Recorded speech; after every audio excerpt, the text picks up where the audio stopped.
Vamos abrir as nossas Bíblias em 1 Coríntios, capítulo 15, versículos 1 a 11. Assim diz a palavra de Deus: Irmãos, venho lembrar-vos o evangelho que vos anunciei, o qual recebestes e no qual ainda perseverais. Por ele também sois salvos, se retiverdes a palavra tal como vou-la preguei, a menos que tenhais crido em vão. Antes de tudo vos entreguei o que também recebi, que Cristo morreu pelos nossos pecados, segundo as Escrituras, e que foi sepultado e ressuscitou ao terceiro dia, segundo as Escrituras. E apareceu a Cefas e depois aos 12. Depois foi visto por mais de 500 irmãos de uma só vez, dos quais a maioria sobrevive até agora, porém alguns já dormem. Depois foi visto por Tiago, mais tarde por todos os apóstolos.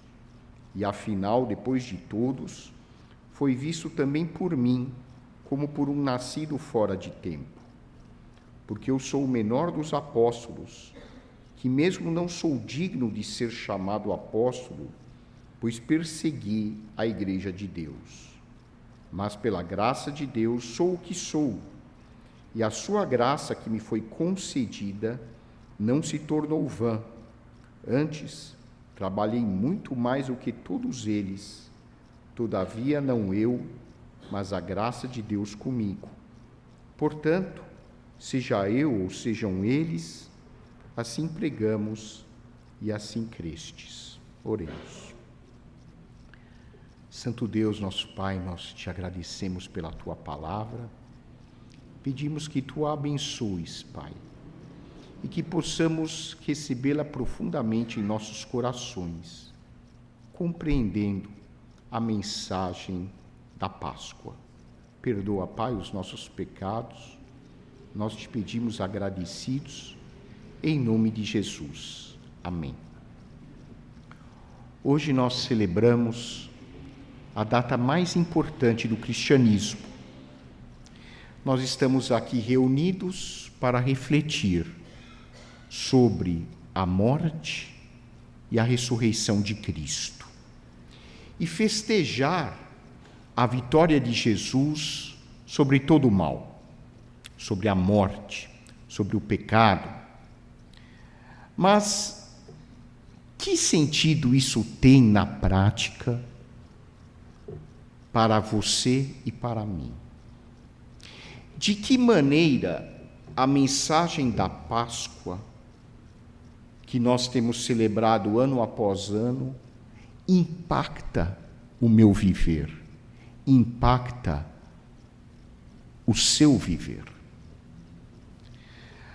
A mensagem da Páscoa, que constitui a essência do Evangelho, pode ser interpretada de diferentes maneiras, de acordo com a perspectiva com que eu analiso o evento da morte e da ressurreição de Jesus.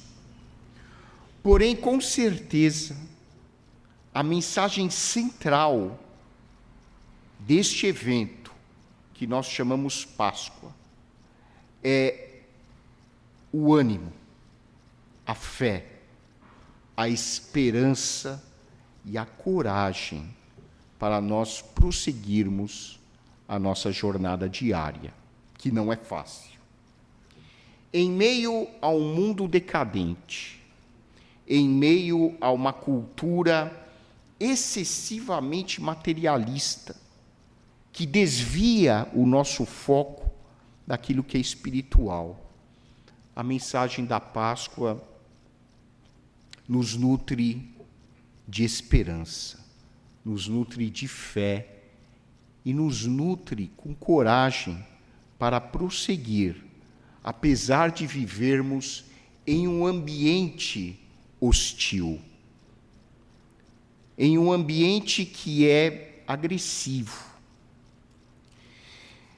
Nós vivemos numa cultura tão competitiva que nos torna pouco mais do que simples números.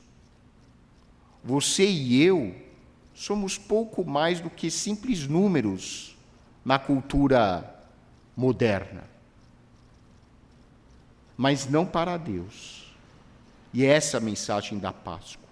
A mensagem da Páscoa é que, apesar de nós vivermos num mundo que procura anular a nossa dignidade de várias maneiras, num mundo que nos deprecia, num mundo em que o nosso valor é reduzido a quase nada, Deus tem uma mensagem de vitória, de ânimo, de coragem, de fé, de esperança para você e para mim. A arte, como a literatura, a música, o cinema, frequentemente reflete temas do nosso dia a dia que são importantes para nós. E existe um filme que foi produzido em 2017, que apesar de não focar diretamente o tema da Páscoa, fala muito sobre a mensagem central deste evento que nós celebramos hoje. Você talvez tenha assistido, chama-se A Cabana. Esse filme conta a história de Mark Phillips, um homem que vive atormentado pela trágica história de sua filha, Missy, que foi sequestrada e morta em um acampamento da família. Mac, então, enfrenta a dor da perda da sua filha, uma dor que nós sabemos que está entre as piores dores que um ser humano pode enfrentar, a perda de um filho ou de uma filha. E Mac, então, se questiona, se martiriza. Mas por que isso aconteceu comigo? Por que Deus permitiu tamanha tragédia na minha vida, na vida da minha família? E 4 anos depois desse triste incidente, Mac recebe, então, uma carta assinada por papai. Papai era o nome carinhoso com que a sua esposa chamava a Deus. E nessa carta, papai convida então Mac a voltar à cabana. E Mac, movido por curiosidade, movido por profunda saudade, movido pela dor também, volta a essa cabana onde havia indícios do crime cometido contra a sua filha. E, de volta à cabana, Mac, então, tem um encontro transcendental com as 3 pessoas da Santíssima Trindade. Deus Pai, que se manifesta como uma mulher negra calorosa, chamada Papa. Jesus Cristo, um carpinteiro do Oriente Médio, e o Espírito Santo, uma mulher asiática chamada Sarayu.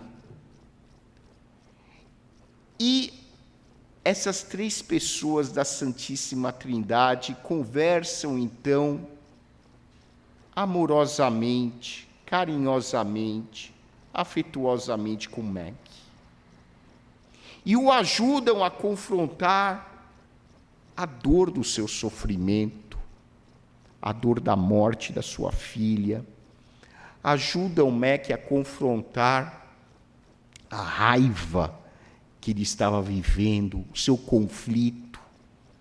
E apesar de a Santíssima Trindade não responder diretamente às suas indagações do porquê a sua filha passou por aquela experiência e morreu, Mac encontra, finalmente, o conforto e a paz em seu espírito.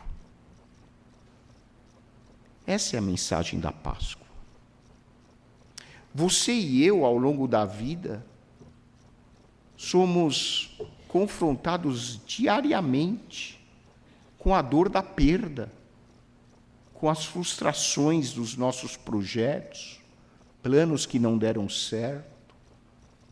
Você e eu enfrentamos dificuldades, desemprego, doenças físicas, enfermidades mentais. Você e eu enfrentamos os desafios de uma vida moderna, em que nós mal temos tempo para descansar fisicamente, mal conseguimos repousar mentalmente.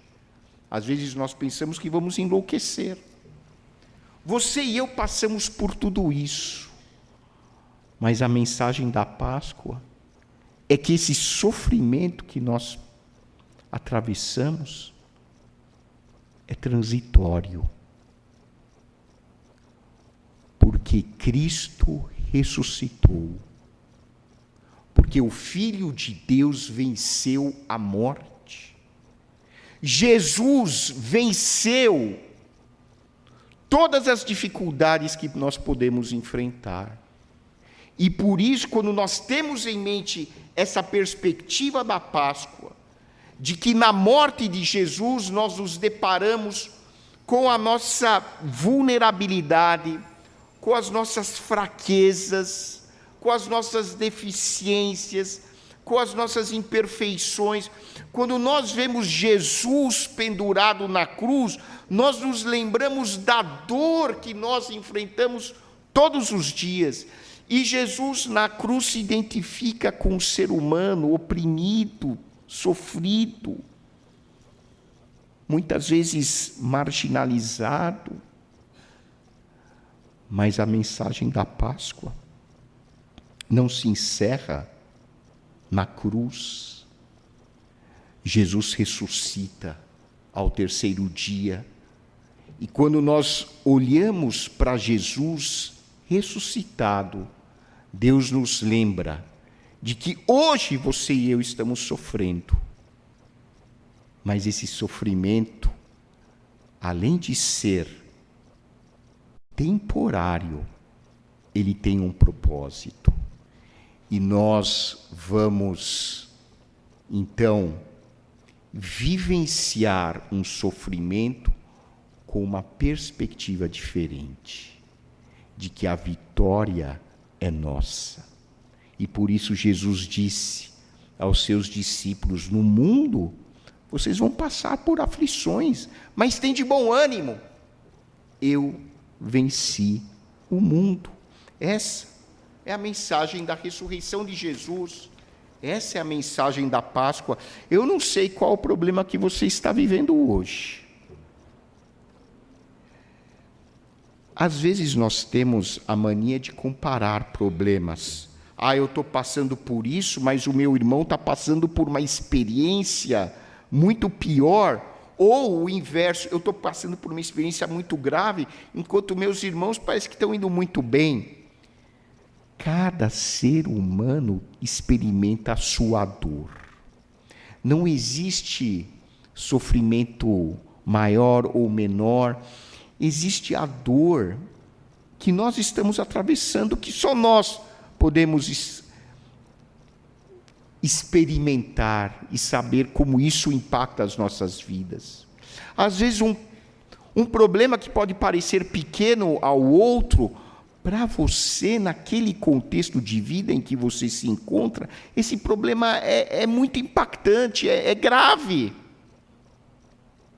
E só Jesus pode te dar o conforto e a segurança e a ajuda e a orientação que você precisa naquele momento para lidar com esse problema.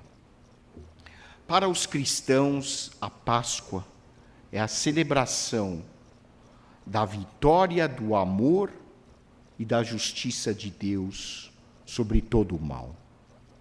O que o apóstolo Paulo comenta a respeito da essência da Páscoa, da essência da mensagem do Evangelho? Em sua primeira carta aos Coríntios, Paulo aborda os elementos do Evangelho que constituem, na verdade, aquilo que nós celebramos na Páscoa e como esses elementos impactam as nossas vidas. E a primeira afirmação de Paulo é que o Evangelho constitui a base de nossa salvação. Quando Paulo escreve aos Coríntios, aqui no capítulo 15, no versículo 1, Paulo lembra aos coríntios, que eram gregos, que eles receberam o Evangelho e que é somente pelo Evangelho que eles poderiam ser salvos. Deus vê a humanidade e nos revelou o diagnóstico do nosso problema. O diagnóstico do nosso problema se chama pecado. Pecado, na língua grega original, significa errar o alvo. É como um arqueiro que mira o alvo e a flecha não vai para o lugar que deveria ir. Ele errou o alvo. Pecado, no original, hamartia, significa erro trágico. É como quando você liga o computador e aparece, olha, erro trágico, default. E você, às vezes, perde tudo o que tem no computador. Nós erramos tragicamente porque nós não somos capazes de amar como Deus projetou para que nós amássemos uns aos outros e a Deus. Você e eu somos deficientes no amor. A nossa mente foi corrompida pela cultura que nos envolve. Nós passamos a buscar valores que não se ajustam exatamente àquilo que o reino de Deus propõe. Então nós erramos todos os dias. Não existe um único dia que tenha passado em que nós não tenhamos falhado de alguma maneira. E a solução de Deus para o pecado se chama Evangelho. E aqui, meus irmãos, é importante nós frisarmos uma verdade. Se você procura um médico porque tem um problema grave de saúde, e ele receita o remédio A, não adianta você tomar o remédio B. Não vai funcionar. Não vai curar a sua enfermidade. Não vai ajudá-lo. Muitas pessoas têm doenças diagnosticadas e não aceitam tomar o remédio que o médico prescreveu. Mas é aquele remédio que pode salvar a vida do doente. A solução de Deus para o pecado do mundo se chama Evangelho. Não há outro meio pelo qual você e eu possamos ser salvos. Não há outro meio pelo qual o ser humano possa ser liberto da sua condição existencial alienadora, que não seja o Evangelho que Deus ofereceu ao ser humano. Evangelho, em grego, significa boas novas. Como é bom a gente receber uma notícia positiva, alegre, porque geralmente as notícias que a gente recebe são ruins. Olha, você viu o que aconteceu com o ciclano? Você viu o que aconteceu com aquele colega de trabalho? Você não acredita o que aconteceu com aquela irmã da igreja. Geralmente as notícias que a gente recebe na vida são ruins. Por isso que a gente fica muitas vezes triste, angustiado, desanimado. Mas o Evangelho não é uma notícia ruim, o Evangelho é uma notícia boa. Evangelho significa boas novas. O que constitui as boas novas do Evangelho? Deus ama você incondicionalmente. Deus aceita o ser humano na condição em que ele está, sem máscaras. Nós não precisamos usar máscaras para sermos amados por Deus. Deus é amor, é a natureza dele que é amor. Deus não precisa fazer força para amar. Ele ama naturalmente, porque a natureza dele é o amor. E o Evangelho diz o seguinte: olha, Deus ama o ser humano incondicionalmente. Deus aceita você do jeitinho que você é. E ofereceu o seu Filho Jesus Cristo para morrer na cruz por você e por mim. Deus se identifica de tal maneira com você e comigo, e o seu amor é tão intenso, que ele se fez ser humano para morrer na cruz em nosso lugar. Essa é a mensagem do Evangelho. E a obra de Cristo foi tão perfeita que Deus aceitou aquilo que Jesus fez e o ressuscitou ao terceiro dia, mostrando que em Cristo você e eu somos vencedores. Essa é a mensagem do Evangelho. Tem mensagem que possa ser melhor do que esta? Tem mensagem que possa ser mais transmissora de amor do que esta mensagem chamada Evangelho? A nossa vida tem um propósito, tem um sentido. Deus jamais será indiferente a você e a mim, ao seu problema, à minha dificuldade, porque nós somos filhos profundamente amados por um Pai, cuja missão é continuamente estar ao nosso lado para nos ajudar na travessia dessa vida que Ele sabe que é difícil. Essa é a boa nova do Evangelho.